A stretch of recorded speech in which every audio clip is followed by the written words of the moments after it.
Hello दोस्तों, आप सभी का टाइप वाइज स्टडी में बहुत बहुत स्वागत है। और मैं रोहित सिंह आपको आज पढ़ाने जा रहा हूँ कोडिंग एंड डिकोडिंग का सेकंड पार्ट। तो अब से पहले हमने एक पार्ट कवर कर चुके हैं और उसमें हमने मैक्सिमम टाइप कवर किए थे क्वेश्चंस के। तो आज हम देखेंगे नेक्स्ट टाइप के किस तरीके से क्वेश्चन एग्जाम में आ सकते हैं।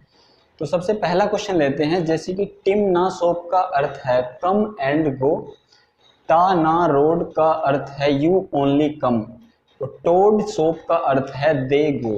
तो उसी भाषा में कम को क्या कहा जाएगा।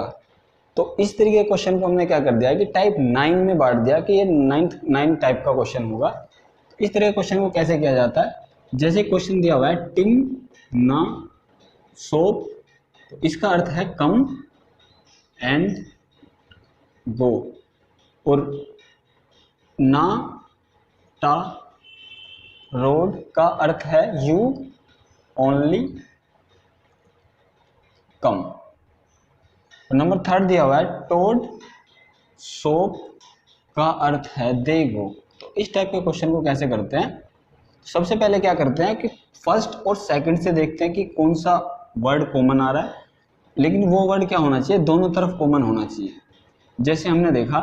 फिर उसके बाद क्या करते हैं, पहले फर्स्ट और सेकंड में कॉमन लेते हैं, फिर उसके बाद सेकंड और थर्ड में कॉमन लेते हैं, फिर उसके बाद क्या करेंगे, फर्स्ट और थर्ड में कॉमन लेते हैं। जैसे हमने देखा कि फर्स्ट और सेकंड में कौन सा वर्ड कॉमन आ रहा है, तो इसमें क्या है एन ए ना, तो दोनों में कॉमन कौन सा वर्ड है, तो ना दोनों में क्या है कॉमन, तो ना का कोड क्या हो जाएगा कम। तो इधर भी क्या कॉमन है कम और कम, तो ना का कोड क्या होगा कम। और इसके बाद फिर देखेंगे कि सेकंड और थर्ड में क्या कॉमन है, तो सेकंड और थर्ड में कोई कॉमन नहीं है। फिर इसके बाद देखेंगे फर्स्ट और थर्ड में क्या कॉमन है, तो हमने देखा कि फर्स्ट और थर्ड में क्या कॉमन है सोप, तो सोप इन दोनों में फिर क्या कॉमन होगा गो। तो इस तरीके से सोप का कोड क्या होगा, तो सोप का कोड होगा गो। तो इसके बाद बचता क्या है टिम, तो टिम का कोड क्या हो जाएगा एंड। और टा रोड, तो टा रोड का इन दोनों में से कोई सा भी हो सकता है, टा का यू भी हो सकता है या टा का यू ओनली भी हो सकता है, रोड का यू भी हो सकता है, रोड का ओनली भी हो सकता है।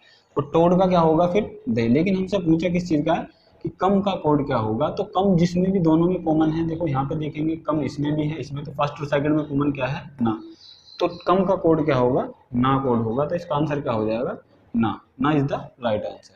दूसरे टाइप का क्वेश्चन देखते हैं, इसी में अब की बार नंबर्स में दे देता है क्वेश्चन। तो नंबर्स में कैसे करते हैं, जैसे 786 दिया हुआ है, तो 786 को लिख सकता है स्टडी वेरी हार्ड, 958 इसका अर्थ है हार्ड वर्क पेज, और 645 का अर्थ है स्टडी एंड वर्क। तो फिर वो इसी तरीके से क्वेश्चन करेंगे, पहले फर्स्ट और सेकंड में देखते हैं कॉमन, फिर सेकंड और थर्ड में देखते हैं कॉमन, फिर फर्स्ट और लास्ट में कॉमन देखते हैं। तो इस तरीके से हम निकालेंगे। तो फर्स्ट और सेकंड में हमने देखा कि कौन सा अक्षर कॉमन है, तो यहाँ देखा 8 कॉमन है फर्स्ट में भी और सेकंड में भी। तो इसका कोड क्या होगा, तो दोनों में जो भी कॉमन होगा वही 8 का कोड होगा। तो 8 का कोड क्या होगा, दोनों में क्या कॉमन है हार्ड और हार्ड, तो दोनों में कॉमन क्या आ रहा है हार्ड, तो 8 का कोड क्या हो जाएगा हार्ड। इसके बाद सेकंड और थर्ड में देखेंगे, सेकंड और थर्ड में क्या कॉमन आ रहा है, तो सेकंड और थर्ड में वर्क और वर्क कॉमन आ रहा है, लेकिन नंबर कौन सा कॉमन आ रहा है 5। तो 5 का कोड क्या होगा वर्क।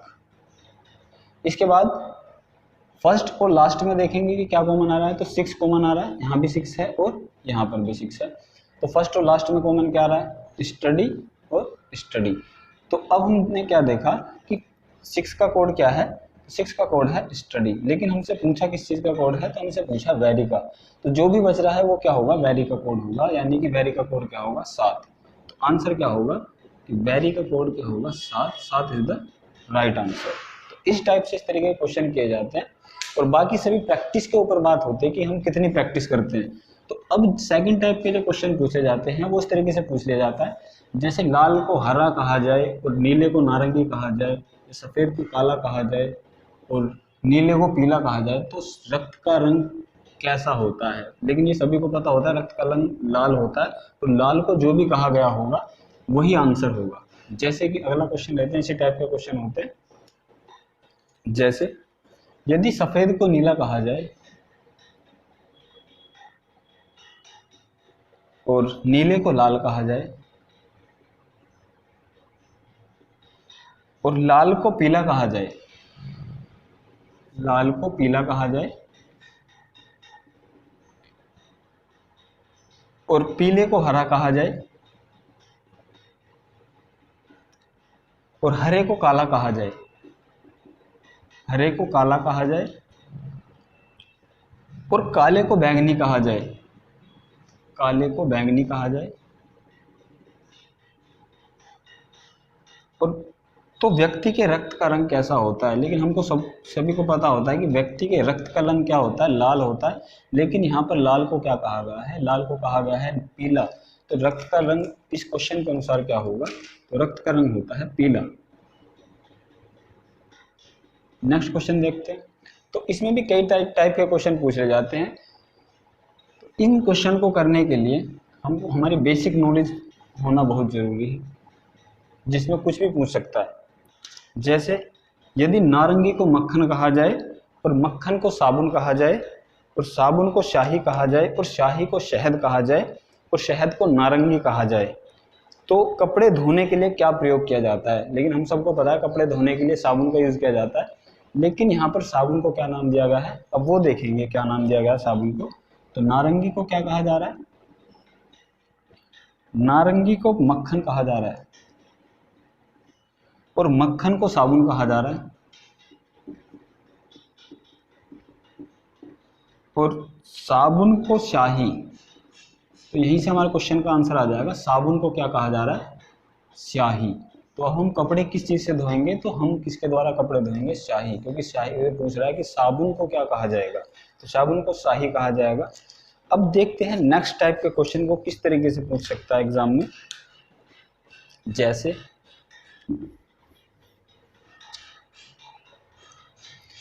टाइप 11, जैसे E इज इक्वल टू 22 तो, और बैड BED बैड, बैड को दे दिया है 70। तो पूछा है कि ब्रेड का अर्थ क्या होगा? BREAD, ब्रेड का अर्थ क्या होगा? तो इस टाइप के क्वेश्चन हम कैसे करते हैं? तो इसमें कैसे भी दे सकता है, या तो सिंगल सिमिलर वैल्यू दे सकता है कि E की 5 होती है, D की 4 होती है, P की 16 होती है, Q की 17 होती है। लेकिन यहाँ पर हमने क्या देखा कि E का कभी कभी अपोजिट पूछ लेता है। जैसे E का अपोजिट क्या होता है? V।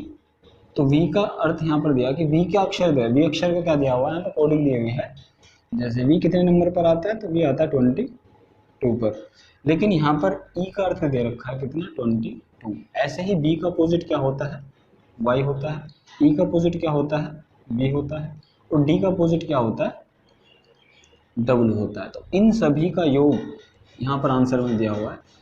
देखेंगे Y कितने पर आता है? तो Y आता है तुम्हारा 25 पर, प्लस B कितने पर आता है? 22 पर आता है। W कितने पर आता है? 23 पर। तो हम इन सभी को ऐड करेंगे, तो ऐड करने पर कितना आएगा? 70। तो इसी तरीके से इस क्वेश्चन को भी हम देख सकते हैं। B किसका अपोजिट होता है? Y का, और R किसका अपोजिट होता है? I का, और E किसका अपोजिट होता है? V का, और A किसका अपोजिट होता है? Z का, और D किसका अपोजिट होता है? W का। तो अब हम इनकी कोडिंग करके इन सभी को जोड़ देंगे, जो भी आएगा वो क्या होगा? आंसर। जैसे Y कितने पर आता है? 25 पर, I कितने पर आता है? 9 पर, B कितने पर आता है? 22 पर, Z कितने पर आता है? 26 पर, और W कितने पर आता है? 23 पर। तो इन सबको ऐड करने पर क्या हो जाएगा हमारा आंसर? तो इस टाइप के क्वेश्चन इस तरीके से कर सकते हैं। एक दो क्वेश्चन और देखते हैं, लेकिन इसमें कुछ भी हो सकता है क्वेश्चन में, जरूरी नहीं कि यही होगा। जैसे reason, REASON, reason, reason 5, believed BELIEVED, believed को 7। तो पूछा है कि गवर्नमेंट को क्या लिखा जाएगा? GOVERNMENT, गवर्नमेंट को क्या लिखा जाएगा? तो गवर्नमेंट को क्या लिख सकते हैं? तो हमने देखा कि 1 2 3 4 5, रीजन 6 होगा, ये सॉरी 6 है, 2 4 6 8, ये है 8। तो पूछा है कि गवर्नमेंट को क्या लिखा जाएगा, तो गवर्नमेंट हमने देखा है कितने लेटर से मिलकर बना है, 1 2 3 4 5 6, ऐसे भी क्वेश्चन पूछ ले जाते हैं 1 2 3 4 5 6 7 8, तो इसमें कितने लेटर दिए हैं 1 2 3 4 5 6 7 8 9 10, तो इस क्वेश्चन का आंसर क्या होगा 10। ठीक है, इसके बाद नेक्स्ट क्वेश्चन देखते हैं, टाइप नंबर 12। इस टाइप के क्वेश्चन कैसे करते हैं,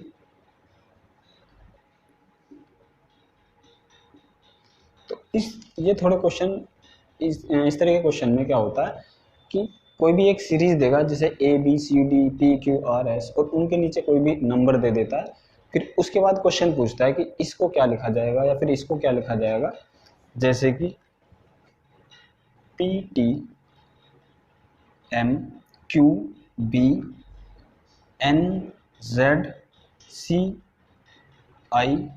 और इनके नीचे क्या दे दी है कोडिंग, जैसे 2507419836, तो पूछा है NBTPCQ को क्या लिखा जाएगा। तो ये क्वेश्चन बहुत ही आसान होते हैं, जैसे N किससे मिलकर बन रहा है, देखा हमने N1, तो यहाँ पर क्या आएगा 1, B का कोड क्या दे रखा है 4, T का कोड क्या है 5, P का कोड क्या है 2, C का कोड क्या है 8, Q का कोड क्या है 7, बस यही क्या होगा इस क्वेश्चन का आंसर। दूसरा इस तरीके से दे देगा, सेकंड तरीके से कैसे पूछ सकता है इन क्वेश्चंस को, जैसे 53PZ27, इसी से बनाएंगे इस क्वेश्चन को भी, जैसे 5T, तो 5 किससे मिलकर बन रहा है T से, क्योंकि 5T का कोड 5 है और 5 किससे मिलकर बन रहा है T से मिलकर ही तो बना है, और यहाँ पर देखेंगे 3, तो 3 का कोड क्या है I, TI, P का कोड क्या है 2, Z का कोड क्या है 9, 2 का कोड क्या है P, 7 का कोड क्या है Q, तो ये क्या होगा इस क्वेश्चन का आंसर। तो इस टाइप के क्वेश्चन क्या होता है, पूछ ले जाते हैं। नंबर सेकंड,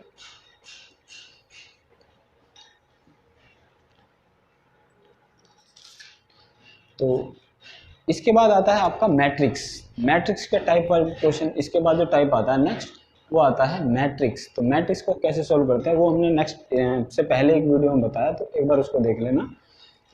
अगर वीडियो अच्छी लगी हो तो लाइक शेयर और कमेंट जरूर करना। थैंक यू, जय हिंद।